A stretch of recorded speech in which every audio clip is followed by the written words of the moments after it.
اللهم صل وسلم وبارك على حبيبي وشفيعي محمد. يا صباح الفل عليكم. فيديو جديد وطبق ما بتخلاش منه سفرة رمضان، لا في الفطار ولا في السحور، هو اللي بيفتح كده نفس الواحد على الأكل.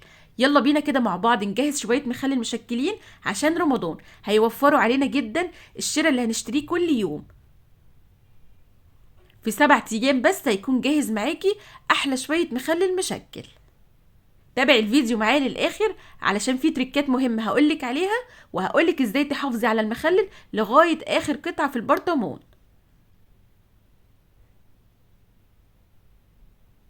نسمي بالله ونبدأ في الوصفة بتاعتنا، وما تنسيش كده تشجعيني بلايك حلو منك واشتراك في القناة.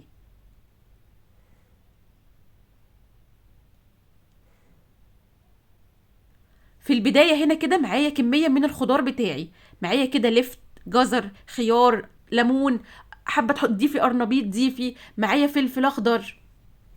اول حاجه كده بغسل الخضار بتاعي غسله كويسه، هاخد الليمون بتاعي واسلقه كده سلقه كويسه، بحط الليمون كده في كسروله واغطيه بالميه وارفعه كده على نار متوسطه، واول ما يغلي معايا عدي كده على ايدك حوالي 10 دقايق، اطفي عليه وسيبيه في الميه بتاعته لغايه ما يبرد تماما. بعد كده معايا اللفت بتاعي غسلته غسله كويسه، ونضفته كده من العروق اللي فيه من تحت، ونضفته من الطينه اللي فيه، وغسلته غسله كويسه. قطعته بقى كده بالطول او بالعرض، اي تقطيع اللي تعجبك. بالقطاعه بقى كده، وابداي قطعيه مكعبات كده متوسطه، مش رفيعه قوي ومش تخينه قوي. بالقطاعه بالسكينه، اي حاجه عندك موجوده اشتغلي بيها. هاتي بقى كده مصفى وحطيه في المصفى، وهقولك ليه حطيناه في المصفى. زي ما قلتلك اي تقطيعه، بس حاولي على قد ما تقدري تظبطي كده ايدك في التقطيعه وانت بتقطعيها، يعني يكون كله حجم واحد. بصي كده وانتي بتقطعي اللفت هتقابلك كده حتت بتبقى كده طريه وبتبقى مش حلوه، شيلي الحتت دي وارميها، بتبقى كده عامله زي السفنجه كده. حبيت ان انا اعرفك الحته دي واوضحها لك، بتبقى كده مش حلوه قوي. اللفت بيبقى في اخر الموسم بتاعه بيبقى قلبه من جوه يعني طري كده شويه، عامل زي حته السفنجه. الحته دي شيليها كده ورميها. حاولي كده وانتي بتنقي اللفت اصلا نقي كده الواحده تكون ناشفه معاكي.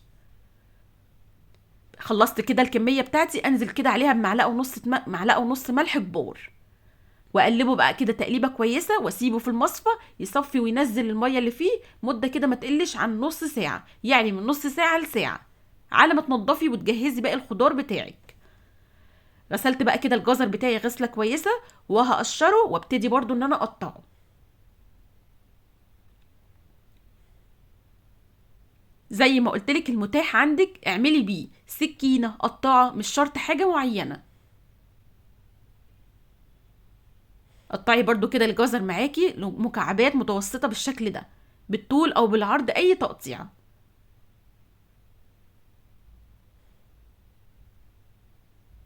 عايزه اقولك يلا كده الحقي جهزي لك كده برطمان حلو كده، برطمان مخلل عشان رمضان. هينفعنا جدا، هينفعك جدا في رمضان، هيوفر عليكي كل يوم. لازم طبق المخلل ده يبقى لازم كل يوم موجود على السفرة معانا او على ترابيزة الاكل معانا. عايزه اقولك ان البرطمان ده ما كلفنيش اي حاجه خالص. الجزر كان عندي في التلاجة، والفلفل والليمون والخيار، بس كل اللي انا جبت كيلو ونص لفت ب5 جنيه. برضو اكيد انت هيبقى موجود عندك ان شاء الله كل حاجه في تلاجتك، كل اللي هتجيبيه من بره هتجيبي بس اللفت، وهيكون جاهز معانا اجمل واحلى برطمان مخلل.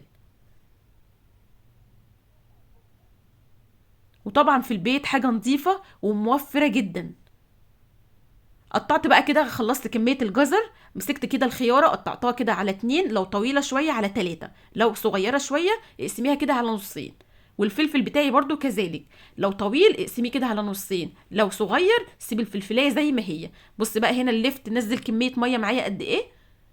المية ديت اتخلصي منها وحشة خالص، صفيته بقى كده تصفية كويسة. هاتي بقى كده طبق بلاستيك يلم الخضار بتاعنا كله، طبق كبير كده. نزلت بقى اللفت وعليه الجزر وعليه الخيار، وادي الفلفل بتاعي وادي الليمون بتاعي بعد ما برد خالص. معايا بقى كده هنا جزرايه كبيره مبشوره، ومعايا 3 معالق هريسه كبار، ومعايا كده ورقتين 3 ورق لوري. ورق اللوري بيحفظ لك المخلل وبيخلي طعمه كده وريحته حلوه قوي. عندك حبه البركه، انزلي كده بمعلقه حبه البركه كده في قلب المخلل. بص بقى هنا كده، اتفرجي على الجمال كده والالوان الخطيره دي. قلبي بقى كده كله تقليبه كويسه، كله في قلب بعضه كده، قلبيه تقليبه كويسه. هاتي بقى البرطمان بتاعك، اهم حاجه البرطمان يكون نظيف وناشف، مفهوش نقطه ميه. عبي بقى كده المخلل بتاعك كله. هنا كده عايزه اقولك على حاجه، اي مخلل عندك عايزه تحافظي عليه لغايه اخر حته عندك في البرطمان، ايدك لما تيجي تطلعي مخلل، ايدك تكون ناشفه. ابعدي البرطمان المخلل تماما عن اي ميه. الكميه اللي تيجي تاخديها من البرطمان ما ترجعيهاش تاني البرطمان. كل الحاجات دي هتبوظ معاكي المخلل، فتفادي كل الحاجات دي. ابعدي البرطمان المخلل عن اي ميه. ايدك لما تيجي تطلعي منه مخلل، لما تيجي تطلعي من البرطمان مخلل، ايدك تكون ناشفه تماما. الكميه اللي طلعتيها ما ترجعيهاش تاني البرطمان. تعالي بقى نجهز كده معانا المحلول بتاع المخلل او الميه بتاعه المخلل. ميه الليمون، بصي لا تقولي لي فيها مراره ولا تقولي لي فيها اي حاجه، خطيره للمخلل. نزلت كده في الطبق البلاستيك اللي احنا عبينا منه اللفت والمخلل، هو نفس الطبق، نجهز فيه الميه. حطيت الميه بتاعت الليمون، بتاعت سليق الليمون، حطيت عليها معلقه هريسه كبيره، هي اللي حمرت معايا لون الميه كده. ونزلت عليها بربع فنجان ميه، ربع فنجان قصدي خل، وعصير ليمونتين او ليمونه كبيره، واربع معالق ملح كبار، ونزلت عليهم بمعلقه سكر صغيره. قلبي بقى كده الخلطه الخطيره بتاعتك دي. في الوقت ده كده عايزاكي تدوقي بس الميه دي وقولي لي ايه رايك في الجمال بتاعها. نسمي بالله بقى كده ونسقي كده المخلل بتاعنا لغايه ما نغطي الوش بتاعه كله. وبالظبط 7 ايام وهتكوني بتاكلي منه. هنا بقى كده عايزه تضيفي بنجر ضيفي، مش عايزه تضيفي ما تضيفيش، اللي يعجبك. هو بس البنجر بيدي اللون الاحمر الجميل بتاعه ده. فحابه تسيبيه كده بلونه اللي هو لون الميه بتاعت الهريسه، سيبيه. حابه تضيفي كده شريحتين بنجر، انا ضفت شريحتين 2 بس،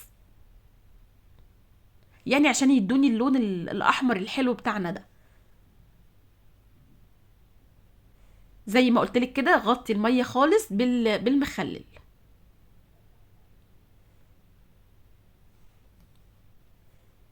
ايه رايك بقى في الجمال اللي انت شايفاه قدامك ده؟ احلى واسهل شويه مخلل مشكلين. وزي ما قلتلك عايزه اقولك ان البرطمان ده كله ما كلفنيش غير بس 5 جنيه بتاعه اللفت. كل حاجه كانت عندي في التلاجة. وجهز معايا احلى برطمان، وهيكفيني الشهر كله كمان، مش هشتري من بره خالص. بالظبط بقى كده 7 ايام. شيليه كده بعيد عن اي ميه. وتعالي بص بقى كده بعد 7 ايام، تعالي نفتح كده عليه مع بعض.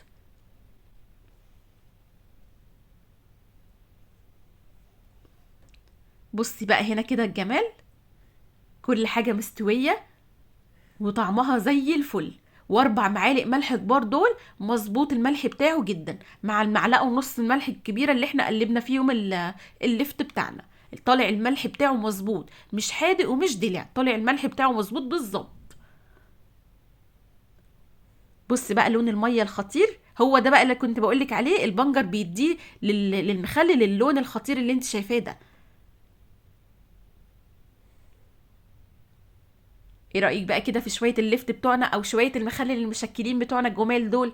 حابة تضيفي قرنبيط ضيفي، بتجيبي كده زهرية القرنبيط بتقطعيها كده لزهرات صغيرة، بس انا بصراحة عندنا في البيت ما بيحبوش القرنبيط، فعشان كده مرضتش اضيفه.